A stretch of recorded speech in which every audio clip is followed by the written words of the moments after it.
60 on one side, 65 on the other.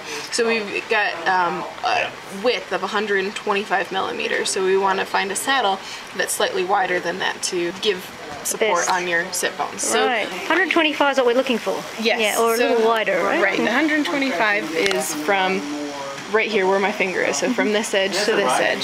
So you do have a couple spots on here, namely if you scooch back a little bit further, where 125 millimeters would be appropriately supported. If we measure from edge to edge, your saddle's about 140 millimeters wide. So at face value, this is the appropriate width saddle for you. Yeah, but it all depends where you sit, doesn't it? Because I don't often sit back here. In fact, sometimes you kind of find yourself sitting somewhere in here. Sure. So that would become a problem. So if you have 125 millimeters and you're sitting here, that means you're not being supported by your sit bones. You're being supported by your soft tissue. Ah, and that's where it starts to hurt. That's exactly what starts and ruin your sex life. Yes. If you have one. So you want to be properly supported on your sit bones. The bony structure is made to take weight. Your soft tissue is not. Yeah. So if this is the appropriate saddle, you should be sitting back here. If you're sitting up here, that will cause pain, numbness, and other issues. Well, there you go. So you need to force yourself to get used to that new feeling. Yeah, your sit bone should be sitting on the widest part of the saddle. You should feel contact on your sit bones with the saddle. I need to put a hot towel on that thing. Make that a bit softer. Narrow the stance width? By moving the cleats, anything you do to the cleats has the opposite effect on your foot. So what we're going to do is we're going to move the cleats all the way out so that the feet are as close together as possible. Next thing we're going to do is naturally your right foot wants to turn out slightly. Yes. However, the way that these are set up is that both feet are facing straight forward.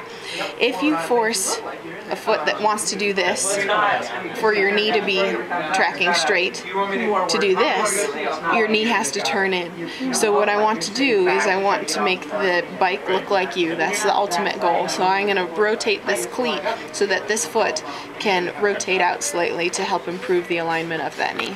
You know, I used to do this myself. You know, I had a hock wave. I don't know what happened. Maybe just got it. If you don't tighten them, I guess they can work their way back into the straight. Of course, yeah, definitely need to keep them tight. Worn cleats will cause more float, more toggle, so that your body has to work harder to control the motion between your foot and the pedal. So you need to replace your cleats for most people about once a season. Just want to watch the edges. They'll start to round out on you. You can just see wearing and breakdown of the metal. These aren't actually too bad. The Speedplay, they've recently come out with a newer model called their Zeros. You can dial in the amount of float that you get, but the reason he was talking about them for you is that they come in different pedal axle lengths, so that you can narrow your stance more, and for other people you can widen it significantly as well, so there's more variability in the stance width options. Otherwise, you know, probably an SBD would be absolutely fine for you. We're just having trouble with the stance width. Sean says he's done a few Bike Fridays. Yeah, nice that they're collapsible and you can transport them well. We have bikes that we make for dwarves. Now these are people under 4'6", getting really small. I can't say I've fit someone under 4'6". So this, we call it about 57 millimeters, something like that. From the face of the crank arm here to the center of your pedal. If we switch to these ones, these are Speedplay Zeros. Their tie pedal spindle is as narrow as they go.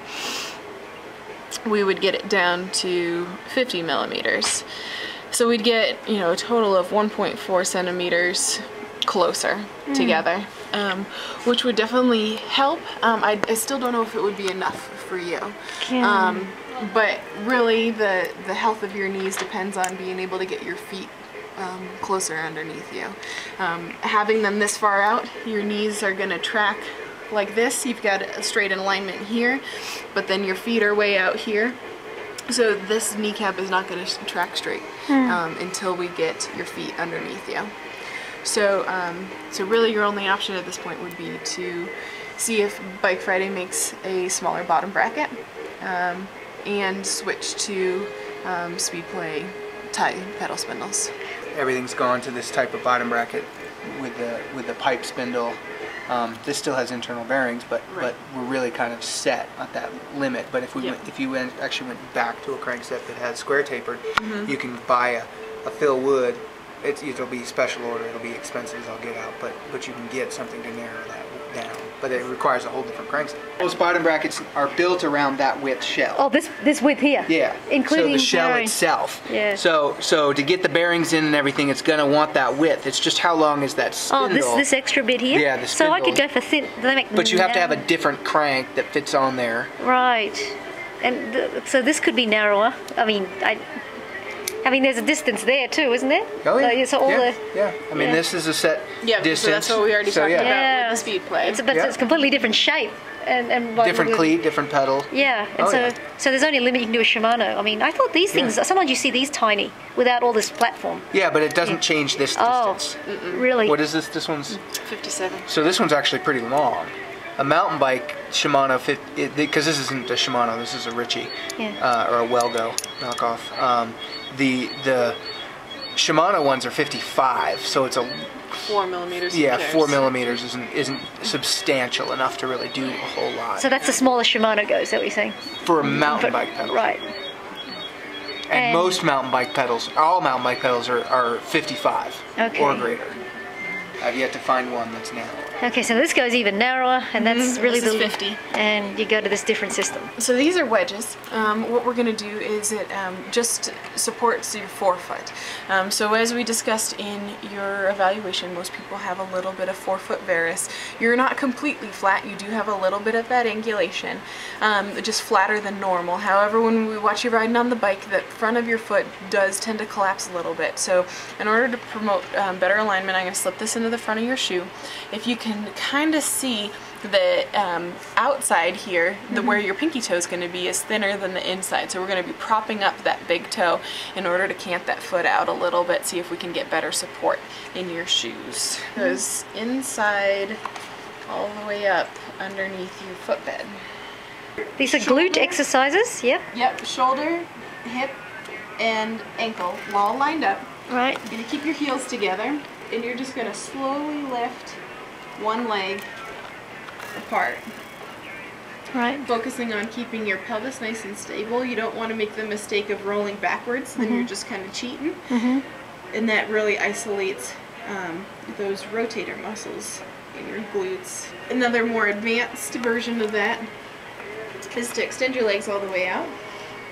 Rotate your top foot up towards the ceiling slightly, and kind of, do the standard Jane Fonda type workout here. Just old Jane. That leg. But important part is when you rotate your foot out, it kicks in the smaller glute medius muscles, and then you can target those more. That looks good. Keep those heels together. And just doing this? Yes, perfect. Don't let that pelvis roll back.